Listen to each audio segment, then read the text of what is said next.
नैना अपने माँ बाप के साथ बालापुर एक गांव में रहती थी। नैना को बचपन से ही घर के काम करने का बहुत शौक था और खाना बनाने का भी बहुत शौक था। नैना हमेशा नए नए पकवान बनाया करती थी और अपने माँ बाप को खिलाया करती थी। नैना के बाप विवेक और माँ गीता गांव के अंदर ही कपड़ों का कारोबार किया करते थे। वो कपड़ों पर सिलाई बुनाई का काम किया करते और शहर में जाकर महंगे दामों बेचा करते थे। ऐसे ही उनके परिवार की गुजर बसर हो रही थी। तीनों खुशी खुशी अपना जीवन गुजार रहे थे। फिर एक दिन नैना के माँ बाप को आने में देर हो जाती है, तो नैना सोचती है कि क्यों ना आज मैं माँ और बाबा के लिए मजेदार खाना बनाऊं। वो लोग इतनी मेहनत करके थके हारे आएंगे और मेरे हाथों का खाना खाएंगे तो थकन खत्म हो जाएगी। ये सोचकर नैना खाना बनाने की तैयारियां शुरू कर देती है। किचन में पहले ही गैस लीक हो रही थी।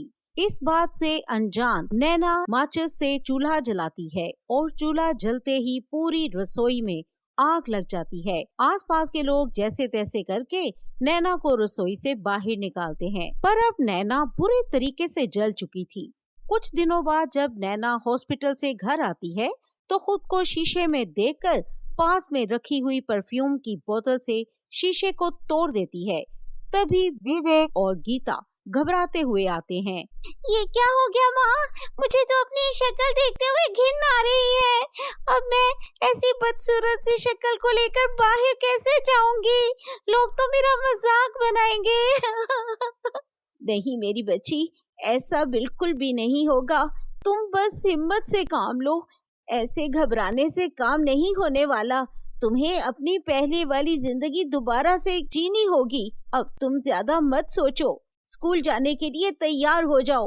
अपनी माँ की बातें सुनकर नैना को थोड़ी सी हिम्मत मिलती है और वो स्कूल जाने के लिए तैयार हो जाती है। लेकिन अब स्कूल के बच्चे उसको अपने सीट पर बिठाने के लिए तैयार नहीं थे और ना ही उसे अब कोई दोस्त रखना चाहता था। नैना अब बिल्कुल अकेली हो चुकी थी, लेकिन वो हिम्मत नहीं हारती और वो जैसे तैसे करके अपने स्कूल से पढ़ाई मुकम्मल करती है। 5 साल बाद अब नैना की शादी की उम्र हो चुकी थी और इधर इसके माँ बाप को उसकी शादी की चिंता होने लगी। मुझे तो अब मेरी बच्ची की फिक्र रहती है। अब तो उसकी शादी की उम्र हो गई है, लेकिन इतने इलाज करवाने के बाद भी उसके चेहरे के जले हुए दाग सही नहीं कर पाए।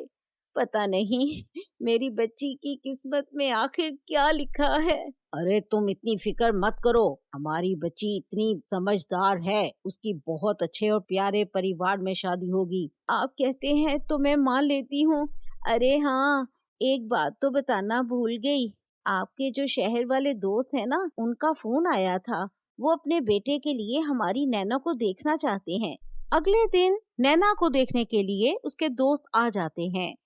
माफ करना विवेक जी, मेरा बेटा विदेश से पढ़कर आया है और मेरे बेटे को एक सुंदर सी लड़की चाहिए। मुझे ये रिश्ता मंजूर नहीं है। इतना कहकर वो वहाँ से चले जाते हैं और फिर बहुत से रिश्ते आते हैं और वो नैना को देखकर चले जाते हैं। उन सारी बातों से विवेक और गीता परेशान रहने लगे। उनको परेशान देखकर नैना भी बहुत दुखी रहती।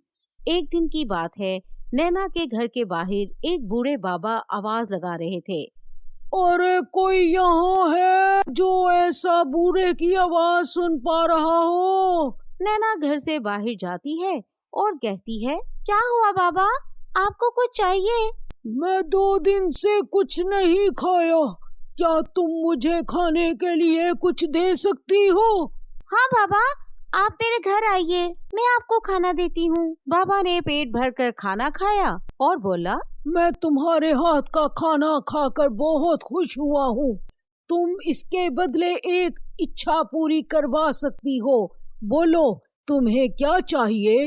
बाबा, क्या सच में आप मेरी कोई इच्छा पूरी कर सकते हैं? हाँ बेटा, जरूर। बाबा, आप मेरे इस चेहरे को ठीक कर दीजिए। मैं जैसे थी मुझे वैसा कर दीजिए। इसके अलावा मुझे कुछ नहीं चाहिए। नैना की बातें सुनते ही बाबा अपने दोनों हाथों को उठा लेते हैं और कुछ पढ़ने लगते हैं। तभी उनके हाथों में एक क्रीम प्रकट हो जाती है और वो कहते हैं, ये लो बेटा, ये फेस क्रीम है। इसको एक बार अपने चेहरे पर लगाना, फिर देखना इसका जादू। उसी पल बाबा वहां से गायब हो जाते हैं और नैना रात को वो जादुई क्रीम लगा लेती है। जब वो सुबह उठती है तो वो अपने आप को शीशे में देखती है तो उसकी खुशी का ठिकाना नहीं था। अरे वाह!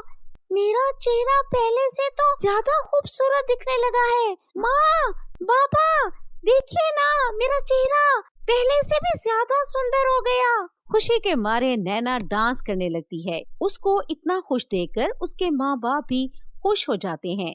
हाय मेरी बच्ची, नजर न लगे तुझे, तेरा चेहरा तो पहले से भी सुंदर हो गया है। पर रात में ऐसा क्या चमत्कार हो गया? माँ, हमारे घर पर एक साधु बाबा आए थे और मैंने उन्हें खाना खिलाया तो उन्होंने उसके बदले में मुझे ये जादुई क्रीम दी। जादुई फेस क्रीम को लगाकर मेरा चेहरा इतना सुंदर हुआ है माँ, मैं उस साधु बाबा को कभी भी नहीं भूल पाऊंगी। उन्होंने मुझ पर बहुत बड़ा एहसान किया है।